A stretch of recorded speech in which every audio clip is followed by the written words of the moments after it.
Hello everyone, I'm Janine Kakmar with PHT Channel 4 Palos Heights, back with our show all about books.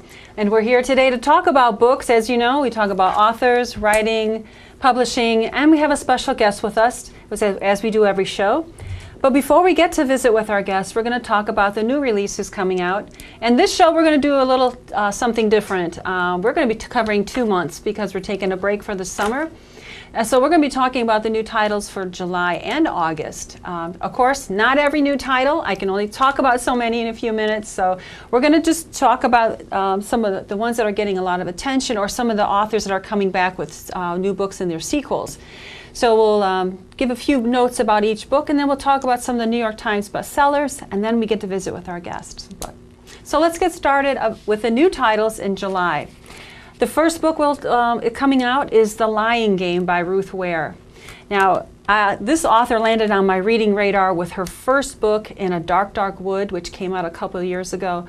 It was a great psychological thriller. I couldn't put the book down. It was one of those things that I read it in 2 nights. So it was very suspenseful. She came out with another one last year, The Woman in Cabin 10, and her new book, The Lying Game, is another chilling thriller about a reunion with old friends. And now each of those 3 books are all standalones. You don't have to read one first and then read the other. So while you're waiting for her new book to come out and you haven't read her first one, get on it, because In a Dark, Dark Wood is a perfect thriller for the summer. Our next title you see on the slide is The Reason You're Alive by Matthew Quick. Now, he's the author of Silver Linings Playbook, which was made into a movie a few years back, and he can write a great story with very interesting characters. And in his new book, he also has another fascinating character. It's a Vietnam War veteran who, after he discovered he was with a brain tumor, he decides to go in search for his nemesis from the Vietnam War, in order to bring his life to some kind of closure. So it looks like it's going to good story, good characters, and that's coming out in July. Our next title, House of Spies by Daniel Silva.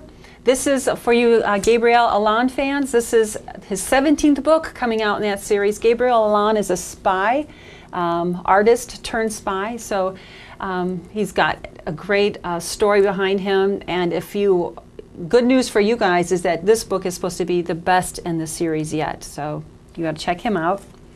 The other book on the slide, The Goddesses by Swan Huntley. She's the author of We Could Be Beautiful, but her new book is kind of a cross between The Descendants and Single White Female, and it's a captivating novel about a woman who moves her whole family to Hawaii, and then she finds herself wrapped up in a dangerous relationship.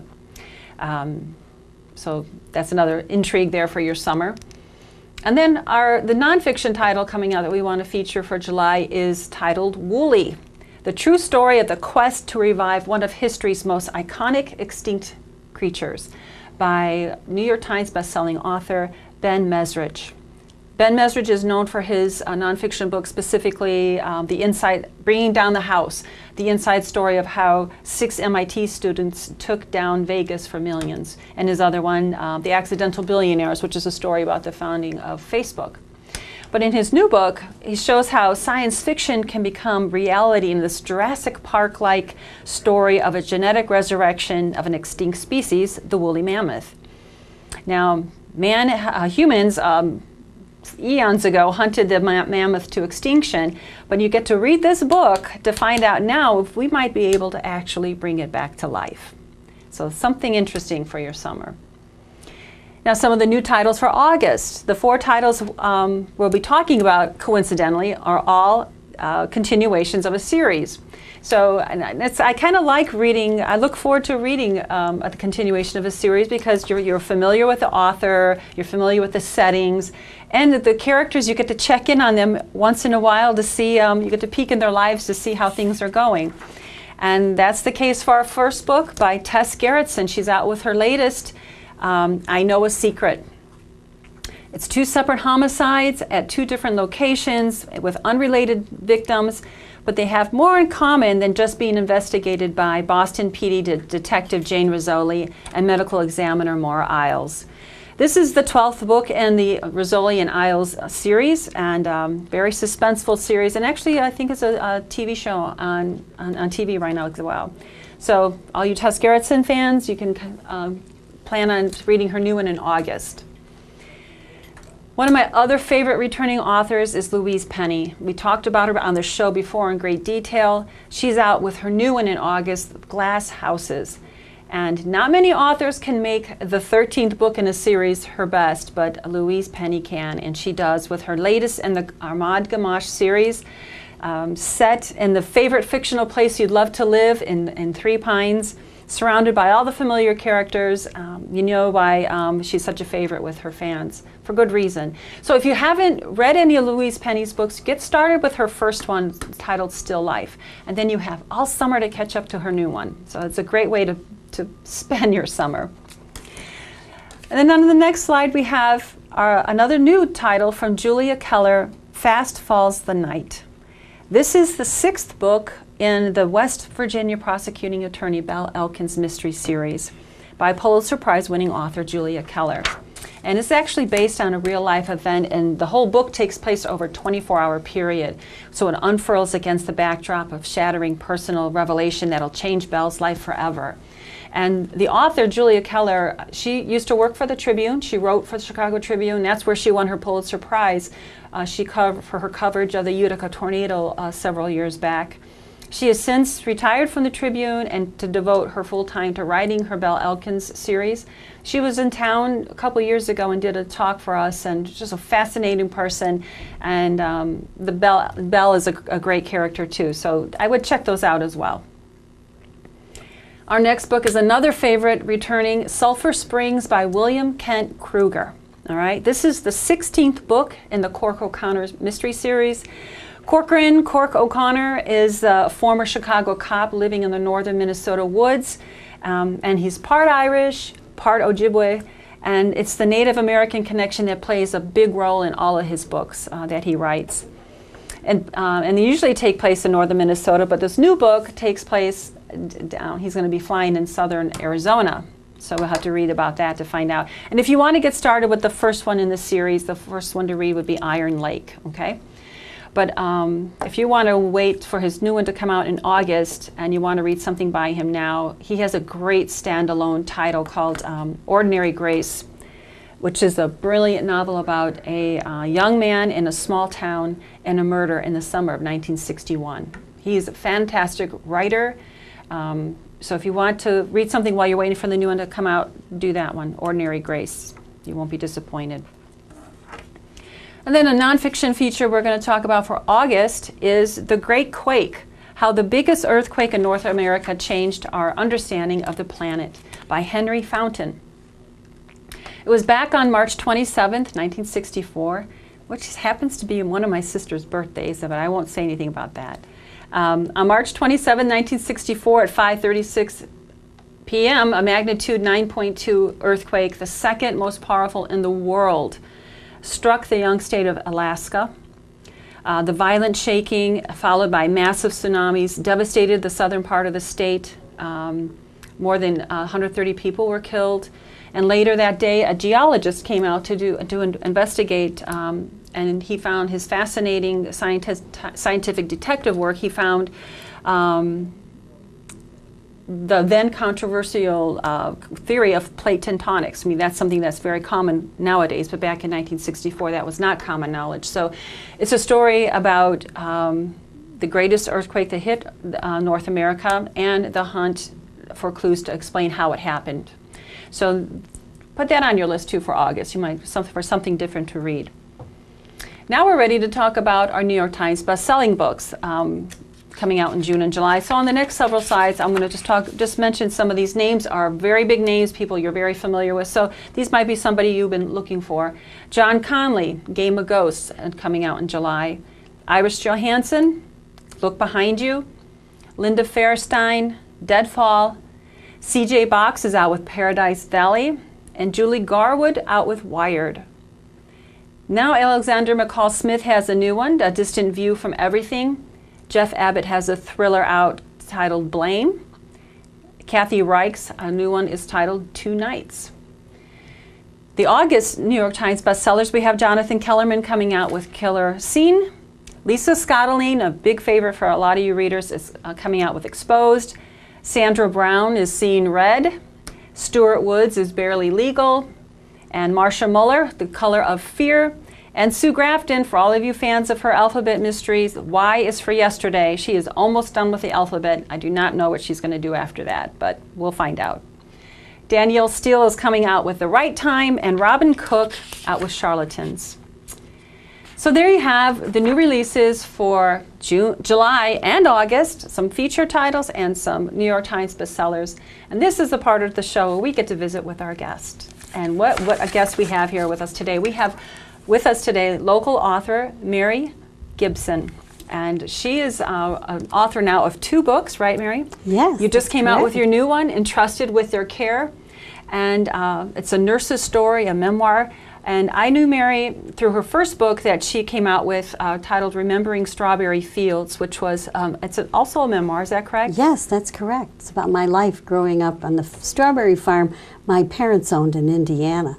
Okay, so if I remember right, because I read the book, it's been a while, your parents were immigrated over Yes. from Italy? Mm-hmm. Yeah, tell us a little bit about it. I'm a first-generation American born to immigrant parents from Sicily. Life was very hard, but not without its rewards. I'm the youngest of 6 siblings, and the first book is about our life growing up in a community where we were not well accepted. We were very poor. Lowell, Indiana, not far from here, but we were very poor in comparison to our neighbors, and very foreign who were to neighbors who were not very foreign at all. They had been there many years, and we moved in. My parents raised strawberries, and we had some of the best strawberries around. So my father became known as the Strawberry King. You know, my parents came from Sicily, from another world, because you know things were very different there. They had sort of an arranged marriage. You know, my father spotted my mother across the piazza in Sinagra, Sicily, and went the next day to her mother and asked for her daughter's hand in marriage. A dowry was set upon, and they were married. After one time seeing her? They courted for a few months with the whole family. You know, that scene in The Godfather with the whole family. That's exactly what they went through. So my father came to America to find a job and a home for his new bride, and my mother followed a year later. She didn't speak English, headed for a foreign country, married to a much older man. Oh, really? He was 16 years older than my mother. You know, and it was a very trying time for her, I'm sure. So but the marriage lasted 61 years, you know, until my father's death in 1990 at the age of 96. Oh my gosh. So he was a First World War veteran. He fought in the First World War in the Italian Army. So he had a very interesting life, and of course he and my mother came here to this country because they wanted a better life for their children. When did they come? What year was that? 1929. They immigrated to the States. Great year to come. Great, right? yeah, very bad year to come. Not a good year for immigration or finding a job. But my father was very inventive. You know, he found many odd jobs, and he worked very, very hard to make sure that we could stay here and have a better life than they had as children. Lowell had to be a tiny farm town back then. It was very tiny back then. How did they end up in Lowell? Well, they lived in East Chicago, Indiana, and my brother Henry, child number 3, was hit by a car when he was about 4 years old, and that was it for my mother. It was time to move to the country because she had been a country girl. She had been a farm girl in Sicily and wanted to return to that life. So my father bought a car, taught himself how to drive it, and they headed for the country, and they found this little 16-acre farm that suited them all. So my father had saved every penny he could, and he paid cash for it, and that was our home. Wow, that's interesting. So you wrote the book about your life growing up there. Right. Now, what I find interesting is that you're a nurse. I mean, you worked as a nurse your whole life, right? Yes. More than 50 years, yes. And tell me a little bit, you had mentioned earlier, where did you work as a nurse, and what kind of care did you give? Well, when I was 5, my father was involved in a very bad car accident. Because he always had to supplement the farm income by working in the steel mills in the north end of the state. And so coming home, he was in this bad car accident. Of course, nobody had health insurance in those days.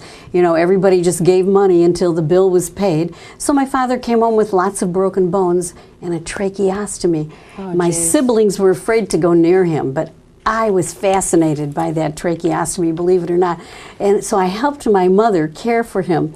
And so he always said that I would become a nurse.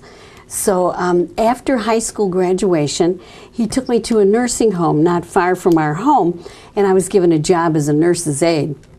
And the home's very wild, unpredictable owner thought I was a genius because I had a high school education, and none of the other girls that worked there as nurses' aides had one. So she taught me everything, and she always said she could always make a good nurse out of me because I had that high school diploma. But getting into nursing school was quite hard because I had never been a good student, and I never really learned to read properly.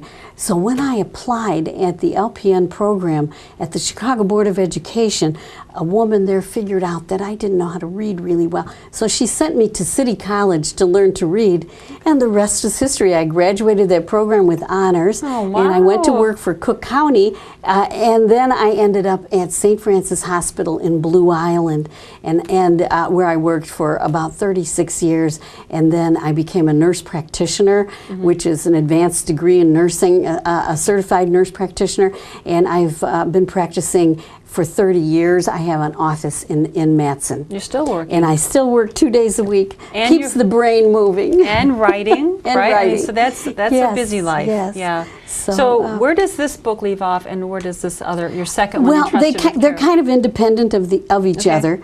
This follows me through my whole life, and then this starts with my career in nursing. Okay. And entrusted with their care, nurses' stories about all the many changes and the many things that have occurred in the last 50 years in the healthcare field, and all the changes that nurses have gone through. You know, the old saying is a doctor may prescribe for you, but a nurse will save your life. And I heard such an interesting thing the other day. Someone said, if you save one person's life, you're a hero, but if you save 100 people's lives, you're a nurse. So I thought that was quite interesting. It is. And quite true. Right. Too. Yeah. Yeah. So what are some of what are some of the things that have changed that you wrote about? Well, you know, in my long career of nursing, new things happened, like dialysis for people who had kidney failure, open heart surgery for patients who had coronary artery disease, and then came angioplasty, which has really revolutionized the way we care for people with heart disease, and lots of new treatments for cancer, although cancer is still a big problem.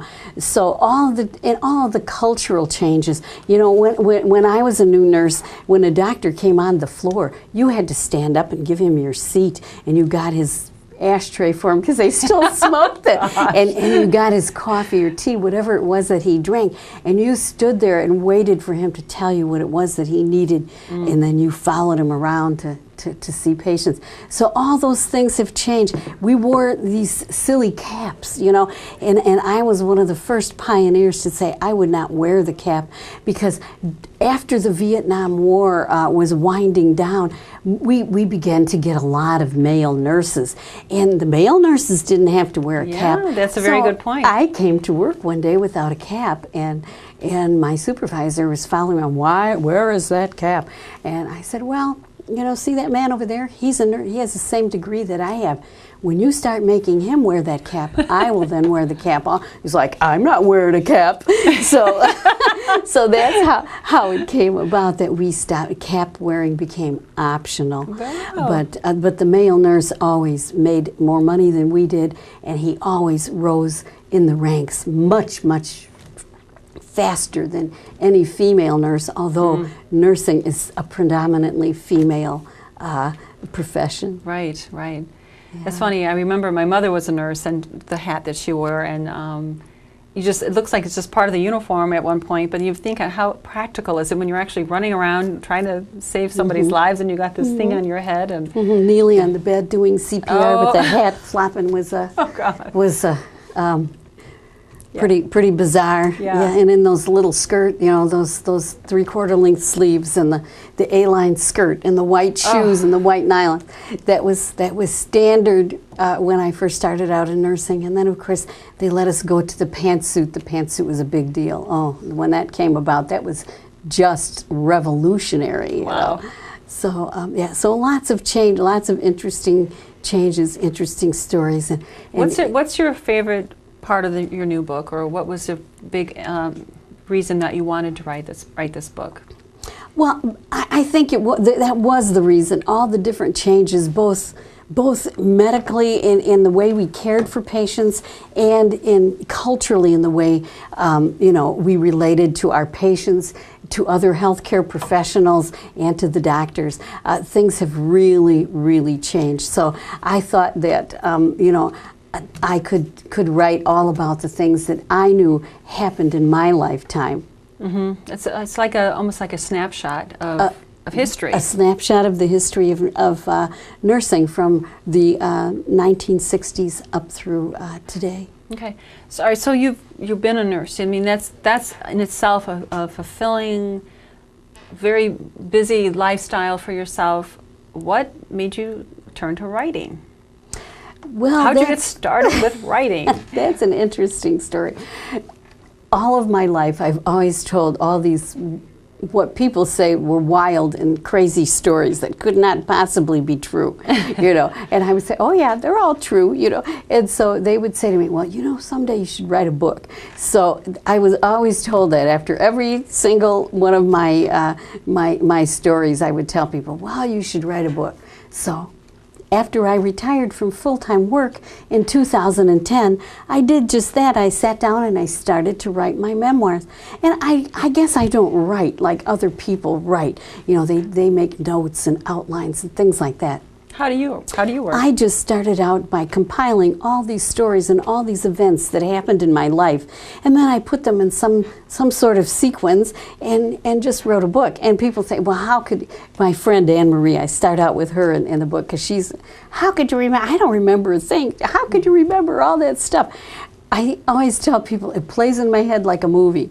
I can remember almost everything. So and of course my memories aren't exactly probably what really happened, but they're my memories. That's the wonderful thing about a memoir. It's about your memories, how you perceived things and how you saw things, not necessarily how it really happened or how other people may have seen it. Right. So that's how I came to sit down and write these books. So do you have, when you do write, do you have a certain routine, or like do you get up in the morning, get a coffee or whatever, or do you just get up in the morning, get a coffee? Sometimes I get up in the middle of the night just thinking about something, and I'll go to the computer and write it down. So yeah, a combination of things. And sometimes I can just sit. One day I sat there writing all day long, and with my head in the computer, and then all of a sudden I realized that it was completely black in my house, and I've been sitting there all day writing. So you were completely lost. Yeah, I was completely lost in another place. Yeah. You know, other people have all these weird, you know, like writer's block and all that. I never have any writer's block, believe me, and because I'm the kind of person that, you know, it needs to answer a yes or no question in at least 5,000 words or more. So boy, I never have a problem with that. So so you wrote the first one. Did you have any idea that you'd be writing a second book, or did you thought, I got all my stories down, I'm done? No. I always knew that I would write 3 books. 3? And I only see 2 in front of you. Well, the third one will be out at the end of this year. Ooh. It's called Against the Wind, and it's about my last 10 years of full-time work, and kind of a reflection on all the other years of why people make certain choices in their life. How did you come to be a nurse? How did you make these certain choices? Why are these traits in you? You know, so it's interesting to look back at that. And is it a look at your life only, or you look at are there other people in the book as well? Well, there's all other people in the book, absolutely. And it's about my last 10 years. I took care of many patients in nursing homes, and it was, to me, it was criminal what went on in those nursing homes. Simply criminal. And there's you know, even today there's no end to it. So I felt that I had to write about some of these things. So that's book number 3, and it should be out at the end of the year. Against the Wind? Against the Wind. Why? What is that title? How's that? Well, it's kind of like the uphill climb in your life against the wind, you know, against all odds. And let's face it, that's what my life has been about, you know, against all odds. Born to immigrant parents who were totally, my mother had a 6th grade education. My father only learned to write his name when he was in the Army, you know.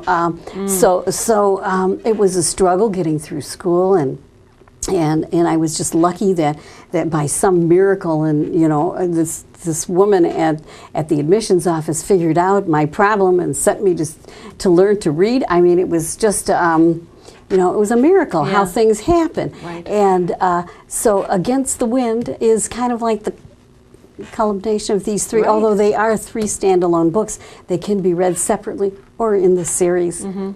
Great.